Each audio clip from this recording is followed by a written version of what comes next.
L'auto-sabotage. C'est parti. Après 32 ans de vie, je viens seulement de me rendre compte que je répétais certains schémas, que ce soit professionnel ou personnel dans le passé. Mais surtout, je me rendais compte que je m'auto-sabotais. C'est dur et c'est beau à la fois de se rendre compte, d'avoir enfin ce déclic. En fait, tu arrives à un point où tu te dis, bah, je peux plus là, j'en peux plus. C'est trop dur, faut que ça s'arrête. Déjà, c'est quoi se saboter, se détruire? Donc je vais lire une définition que j'ai trouvée. C'est faire des choses inconsciemment qui nous nuisent. C'est directement lié à nos peurs, à nos doutes et à la culpabilisation. Et je pense que ça soit le sabotage ou le syndrome de l'imposteur, etc., je pense que ça arrivait à beaucoup d'entre nous. Et donc ce sabotage, c'est lié à l'estime de soi. C'est avoir peur de manquer, c'est avoir pas confiance en soi, c'est penser qu'on ne mérite pas. C'est un peu tout ça. Et alors, comment on arrive à un point où on se rend compte que ça va plus, là, qu'il faut que ça change et que en fait, je suis en train de répéter des schémas? Bah, je pense que ça dépend de chacun, en vrai. C'est con à dire, mais c'est vrai. Ça dépend de où on en est dans notre vie, ça dépend de ce qu'on a mis en place, ça dépend de notre caractère, ça dépend de notre contexte familial, amical, etc. Ça dépend de trop de choses. Mais bon, là, je vais parler de moi, forcément, parce que je peux pas parler pour les autres. En vrai, c'est difficile, je vois pas si ce que je fais, c'est bien ou pas. Bon, on continue. Pour ma part, ça a été pendant longtemps le classique en amour. Peur qu'on ne m'aime pas, peur de ne pas être assez bien. Et ça m'a amené à faire des choix qui allaient complètement à l'encontre de qui je suis, de ce que je veux, de mon bien-être, en fait, tout court. Et aujourd'hui, et puis maintenant depuis quelques années, ça m'est arrivé dans le milieu professionnel. Alors je vous avoue que je ne pensais pas.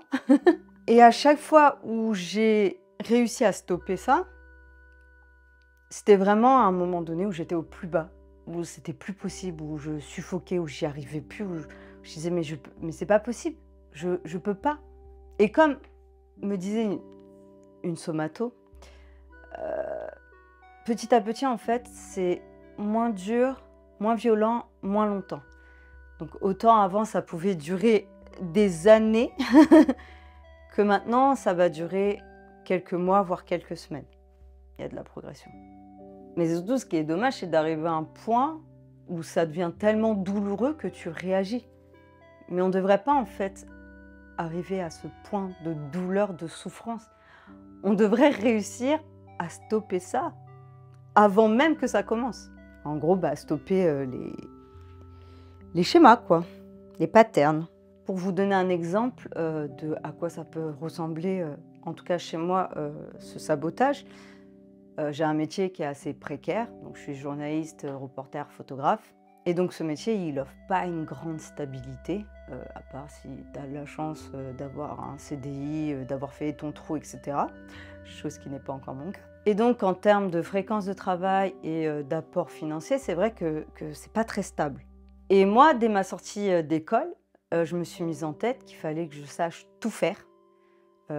Déjà aussi, ça c'est aussi un autre sujet, ce syndrome de dire je dois me débrouiller par moi-même, je ne dois rien à personne.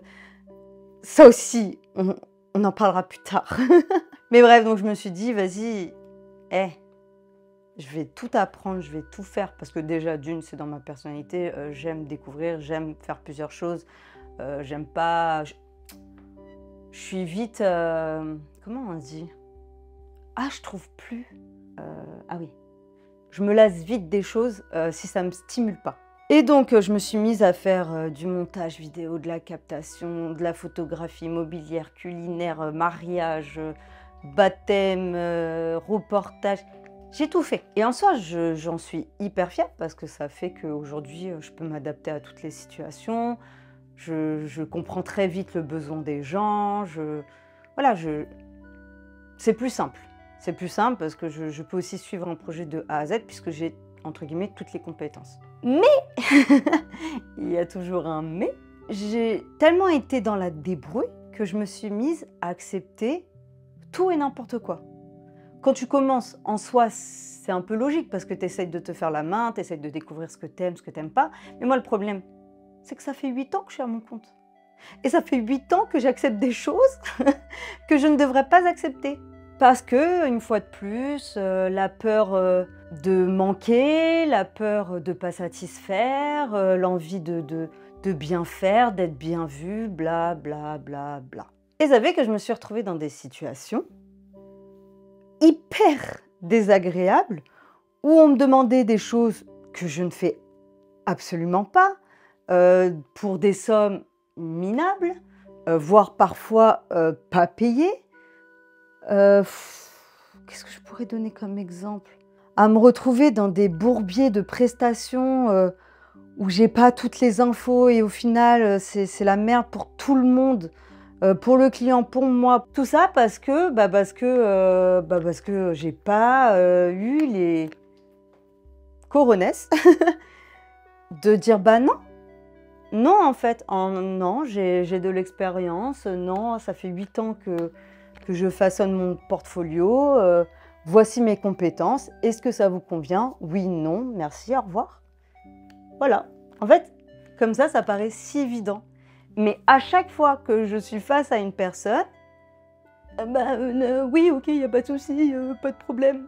Je dis oui, oui. Et après, je suis pendant une demi-heure à dire « Mais pourquoi t'as dit oui? Mais c'est n'importe quoi, mais c'est de la merde, en plus tu vas pas être bien payé, blablabla. Bla, bla, bla. » Mais ça, là, en plus, c'est dans un domaine du travail, donc hyper important. Mais des situations comme ça, oh là là, ça m'arrive tous les 4 matins. Là, récemment, je suis partie faire un spa avec mon copain. Et bref, je vais pas donner des détails, mais j'ai certains tocs. J'en ai pas mal, et j'en ai beaucoup qui se situent au niveau de mon visage. Donc il y a certaines choses qu'on touche au niveau de mon visage ou certains bruits, certaines matières qui frottent m'angoissent, m'oppressent, me mettent très mal. Et je sais pas, t'as vu TikTok, tout ça, je voyais beaucoup de filles faire des soins du visage, des massages et tout. Je disais, en vrai ça a l'air bien, j'ai envie de me détendre et tout. Moi, ma vie, c'est normalement de faire le corps, les pieds, basta. Genre, jamais on touche ma tête. Et là, je sais pas, j'ai été dans un élan où je me suis dit, vas-y, pourquoi pas? Pourquoi pas, un petit massage, un petit soin du visage, trop cool. C'était un cauchemar. Dès que la personne me touchait, j'étais dans une angoisse totale. Il y a des moments, j'avais envie de pleurer. Je serrais du poing. Une fois, j'ai failli même la frapper tellement ça me prenait au ventre. À un moment donné, donc elle masse et elle me dit « Tout se passe bien pour vous ». Vous croyez que j'ai répondu quoi? Oui, oui. Oui, oui, super, merci. Merci beaucoup. Ça n'allait pas du tout. Pas du tout. J'avais juste une hâte, c'est que ça s'arrête. Pourquoi je m'inflige ce mal-être? Mais c'est débile. Je pense qu'il y a beaucoup de gens qui quand ils regarderont cette vidéo, ils diront « Mais juste, meuf, t'es folle, t'es bizarre. » Genre, juste dis non. Mais pour les gens qui sont dans le même cas que moi, vous comprendrez ce que j'ai ressenti. Ce truc, la peur de, je sais pas, de blesser, de mal faire, d'être mal vue ou quoi que ce soit, alors qu'en vrai, cette personne, je ne la reverrai plus jamais de ma vie. Et puis, c'est même pas être méchant, c'est juste lui dire « Excusez-moi, est-ce que vous pouvez ne pas passer dans cette zone-là? Est-ce que vous pouvez m'enlever la serviette, blablabla. » Ça lui aurait rien changé. Mais non. Mais non. Et donc, depuis que j'ai fait cette démarche de plus accepter et de m'affirmer, donc maintenant, au moment où je tourne cette vidéo, ça fait déjà un bon 3 mois, je me sens tellement plus légère. Donc oui, je suis toujours stressée de me dire « Oh mince, mais si je gagne pas assez, et puis il faut que j'ai du travail, etc. » Mais ça reste plus doux qu'avant. J'ai compris, j'ai fait la démarche de me dire « Mais en fait, ces gens ne te respectent pas. » Et en fait, tu laisses les gens ne pas te respecter et à un moment donné, genre, c'est pas possible. En fait, il faut que je me respecte moi-même si je veux que les gens ils me respectent. Donc en fait, me respecter, c'est déjà commencer par dire non à tout ça, à stopper tout ça.